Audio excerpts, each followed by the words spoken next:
بہت ہی یعنی میرے لیے سعادت کی بات ہے جو میرے لیے جو خاکہ اور جو میری عزت افزائی ہمارے منصور شاہ صاحب نے کی ہے، میں اس کے لیے ان کا شکریہ ادا نہ کروں بڑی ناسپاسی اور بڑا وہ ہوگا۔ بہت بہت شکریہ میرے لیے جو آپ نے میرے لیے سند ہے اور آپ نے میرے لیے وقت نکالا، خامہ فرسائی کی، اپنا قیمتی وقت استعمال کیا، بہت بہت شکریہ۔ میں اس موقع کا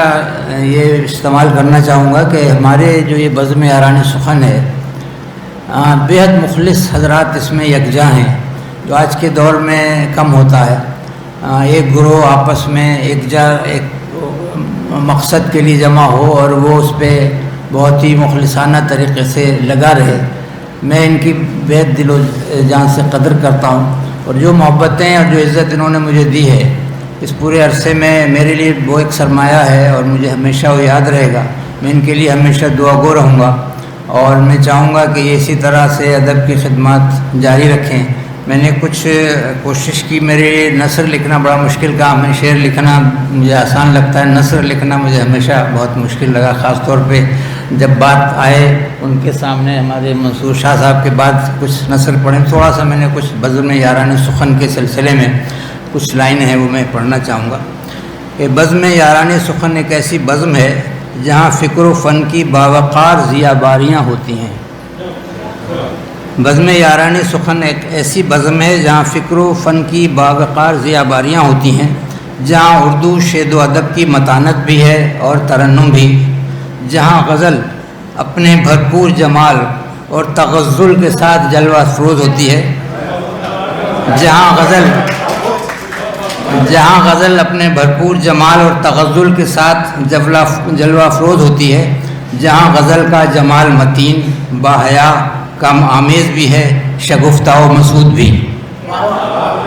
جہاں غزل کا جمال متین باحیا کم آمیز بھی ہے، شگفتہ و مسعود بھی، جہاں ادب کی شائستگی بھی ہے اور شگفتگی بھی، جہاں طنز و مزاح کے نثر پارے کبھی نمک پارے ہیں تو کبھی شکر پارے، جہاں مزاج ادب کبھی قلندرانہ نظر آتا ہے تو کبھی شاہانہ، یعنی کبھی منصور شاہ ہے تو کبھی شاہ منصور ہے، جہاں حسرت بھی اگر آتی ہے تو مسکرا اٹھتی ہے، کہاں ہے حضرت صاحب؟ جہاں حسرت بھی اگر آتی ہے تو مسکرا پڑتی ہے، بلکہ خود مسکرا کر دوسروں کو قہقہا لگانے پر آمادہ کرا دیتی ہے، جہاں کبھی غزل کا شاعر روایتی تغزل اور ترنم سے نظر چرا کر غزل کی آواز میں پکار، احتجاج، عصری حقائق اور مسائل کی تلخی اور انسانی محسوسات کو شامل کر کے غزل کے اقبال کو مزید بلند کر دیتا ہے، اس کے لہجے کو اور کاٹدار بنا دیتا ہے، اور غزل کہہ اٹھتی ہے اپنا تیکھا وار دکھاؤں دیکھو گے۔ اس کو ایک بار اور پڑھنا چاہوں گا۔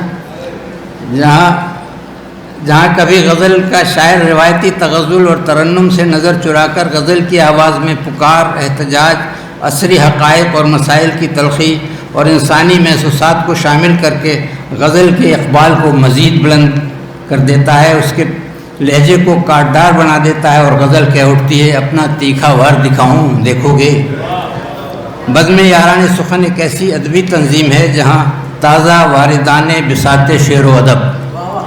بزم یاران سخن ایسی ادبی تنظیم ہے جہاں تازہ واردان بساط شعر و ادب کی پذیرائی بسط خلوص کی جاتی ہے، اور ان کے لیے یہ بزم مثل اختر رہنما بن جاتی ہے۔ میری دعا ہے کہ یہ بزم یاران سخن اسی طرح اردو ادب اور اردو تہذیب کی بقا اور ترویج کے لیے اپنی خدمات جاری و ساری رکھے، اور اس کا یہ ادبی وقار اور سخن کی ضیا، اس کی غزل کا ترنم اور جمال، اس کی تہذیبی شائستگی اور شگفتگی، اس کے محافل کی خوش دلی اور بذلہ سنجی اسی طرح قائم و دائم رہے۔ میرے جبیر کے قیام کے دوران اس بزم سے جڑے احباب نے مجھ ناچیز کو جس طرح اپنی محبتوں سے نوازا، میری عزت افزائی کی، میری شعری کاوشوں کو سراہا اپنی داد و تحسین سے سرفراز کیا اور ساتھ ہی ضیافت اور اعلیٰ مہمان نوازی کا شرف بھی بخشا. اس کے لیے میں آپ سب کا بالخصوص جناب مسعود جمال صاحب، محترمہ غزالہ کامرانی صاحبہ، جناب ضیاء الرحمان وقار، جناب سید منصور شاہ صاحب، جناب سلیم اشرف اور آصف اختر صاحب اور میرے بے حد عزیز اقبال اسلم کا تہہ دل سے شکر گزار ہوں. یہ محافل میرے لیے سرمایہ ہے اور ان کی یاد ہمیشہ تازہ رہے گی. آپ لوگ تو دل میں بسے ہیں اور بسے رہیں گے. بہت بہت شکریہ.